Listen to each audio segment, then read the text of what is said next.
Hello बच्चों, question states that an object A B E D is placed in front of a concave mirror beyond centre of curvature C as shown in figure. State the shape of image. तो हमें यहाँ पे image shape बताने की, हमारे पास जो image होगी उसकी शेप कैसी होगी। फर्स्ट क्वेश्चन में हम देखते हैं की कंसेप्ट फॉर दिस क्वेश्चन। सो की कंसेप्ट में हम यूज़ करेंगे जो मैग्निफिकेशन होगा, मैग्निफिकेशन जिसको हम एम से डिनोट करते हैं, इस value minus V by U. V हमारे पास डिस्टेंस ऑफ इमेज है, यू हमारे पास डिस्टेंस ऑफ ऑब्जेक्ट है। And secondly we will use here mirror formula, क्योंकि हमें कनकेव मिरर गिवन है, mirror formula. So mirror formula हम जो यूज़ करते हैं that is 1/v plus 1/u equals to 1/f।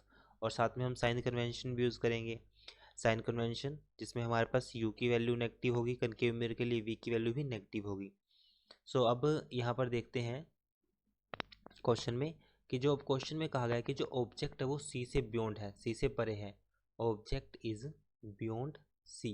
Beyond c it means हमें पता है कनकेव मिरर के केस में अगर ऑब्जेक्ट c से बियॉन्ड हो, c हमारे पास सेंटर ऑफ कर्वेचर है, तो इसकी जो इमेज बनेगी हमारे पास वो कैसी बनेगी, रियल बनेगी, और बिटवीन c एंड f के बीच में बनेगी। इमेज हमारे पास रियल बनेगी between c and f। c centre of curvature, f is the focal length, इसके मिड में बनेगी। और u और v जो होगा हमारे पास दोनों क्या हो जाएंगे, नेगेटिव हो जाएंगे, बिकॉज यहाँ पे मिरर फॉर्मूला है। Using sign convention u and v both will be negative, because वो पोल के लेफ्ट साइड लाई करते हैं। ये पॉइंट्स हमने यहाँ पे याद कर रखने हैं। अब यहाँ पर अगर देखा जाए हम इसमें मिरर फॉर्मूला यूज़ करेंगे 1/v plus 1/u equals to 1/f, जहाँ पर v डिस्टेंस ऑफ इमेज है। तो यहाँ से 1/f के लिए जो फॉर्मूला बनेगा, या फिर हम इसमें सिंपली 1/v के लिए निकालते हैं, 1/v equals to 1/f minus 1/u हो जाएगा। एलसीएम आएगा हमारे पास fu, और ये हो जाएगा u माइनस f। इसको फिर से चेंज किया तो v की वैल्यू हमारे पास आ जाएगी f। हमने क्या किया, यहाँ पे u को कॉमन लिया है, u को कॉमन लेंगे, सो 1 माइनस एफ बाई यू बन जाएगा। u को कॉमन लेने के बाद u से u कैंसिल, यहाँ पे u कॉमन लिया, 1 माइनस एफ बाई यू बन जाएगा। अब अगर मैं ए बी की बात करूँ, ए बी का डिस्टेंस ज़्यादा है इसके कंपैरिजन में, u of A B, distance of A B object ये भी वो ज़्यादा है u ऑफ ई डी से। तो अगर u की वैल्यू ज़्यादा होगी तो ये जो पूरी क्वांटिटी होगी वो डिक्रीज़ कर जाएगी। अगर वो डिक्रीज़ कर जाएगी तो इट मीन्स ये वैल्यू हमारे पास क्या हो जाएगी, कम हो जाएगी। अगर ये कम हो गई तो v की वैल्यू ऑटोमेटिकली इंक्रीज़ कर जाएगी, क्योंकि हमारे पास सिंपल सा लॉजिक है, u की वैल्यू इंक्रीज़, ये वैल्यू डिक्रीज़, ये वैल्यू डिक्रीज़, तो सारी वैल्यू डिक्रीज़, तो ये इंक्रीज़, बिकॉज ये इन्वर्सली प्रोपोर्शनल इस कंसेप्ट पे। तो इसी पॉइंट को देख के हम इसमें देखते हैं कि जो u के लिए जो पॉइंट होगा हमारे पास, u के केस के लिए जो पॉइंट होगा that is u of A B is greater than u of E D. तो इससे v of A B less than हो जाएगा v of E D, v of A B less than हो जाएगा v ऑफ ए डी। तो ये आ गया हमारे पास पॉइंट फर्स्ट। सेकंड पॉइंट कि जो हमारे पास जो मैग्निफिकेशन होगा, magnification m equals to minus V by you.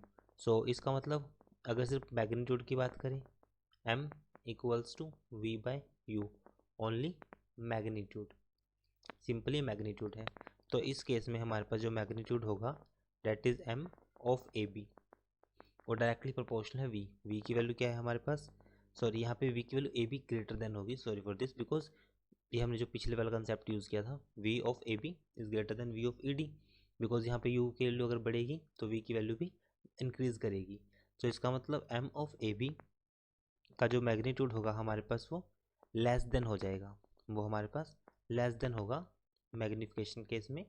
और किससे, m ऑफ ई डी से, बिकॉज डिस्टेंस ऑफ जो ऑब्जेक्ट होगा हमारे पास, जो डिस्टेंस ऑफ ऑब्जेक्ट वो ज़्यादा है, तो ए बी के केस में ज़्यादा है, तो m के लिए वैल्यू डिक्रीज़ कर जाएगी।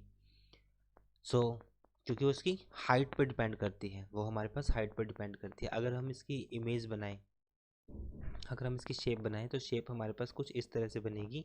जो f और c के बीच में जो इमेज बनेगी, ये वाला पॉइंट होगा वो कुछ इस तरह से शो होगा, स्ट्रेट लाइन, और कुछ इस तरह से ये बनेगा हमारे पास e डैश, ये बनेगा d डैश, और इसी तरह ये पॉइंट हमारे पास हो जाएगा जो बनेगा d ए डैश और e डैश और d डैश, और एक ये बनेगा हमारे पास a डैश, और ये हो जाएगा हमारे पास b डैश, ये पॉइंट बनेगा।